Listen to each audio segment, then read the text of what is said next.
So much sadness, and now lawsuits are being filed after 8 people were killed at the Astroworld Music Festival on Friday. Amanda joins us now. What was supposed to be a great time out for a lot of people, probably their first time back at a concert, listen to music that they love, see a performer they love, be a part of something, and now they're part of this.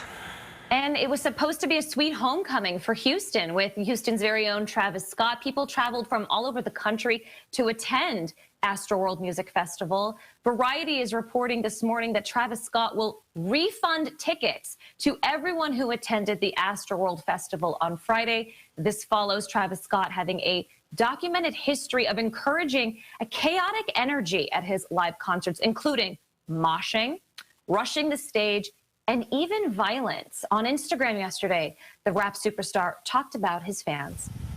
My fans really mean the world to me, and I always just really want to leave them with a positive experience.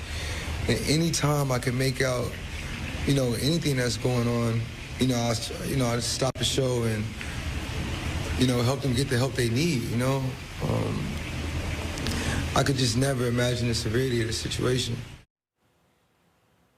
Eyes are turning to the performer's past conduct. In 2015, Scott was sentenced to 1 year of court supervision after pleading guilty to reckless conduct, charges in which he encouraged fans to vault security barricades at Chicago's Lollapalooza Music Festival. A lawyer for a man named Kyle Green tells Rolling Stone magazine his client was paralyzed following a 2017 Travis Scott concert and said he was devastated for the victims. During the 2019 Astroworld Festival, 3 people were injured and taken to the hospital with leg injuries after getting trampled outside the show. This morning, we are learning more about the victims.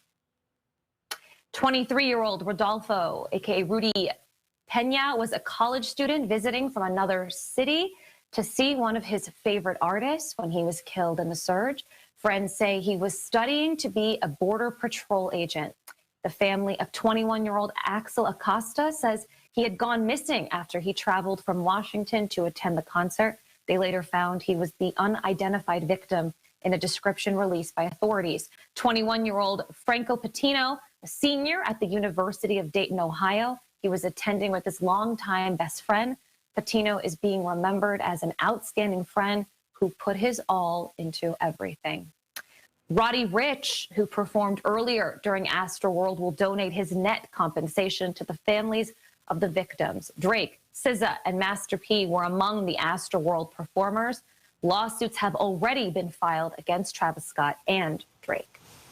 And Michaela, I want to add that national crowd safety experts have weighed in throughout many interviews and articles online that a standing room only layout is by far the most dangerous in terms of live concerts. For sure. It forces people in the crowd to actually work against each other. Right. Well, as opposed to other places where you each have a seat, right? Then you can account for how many people are in the building or in the space. Exactly.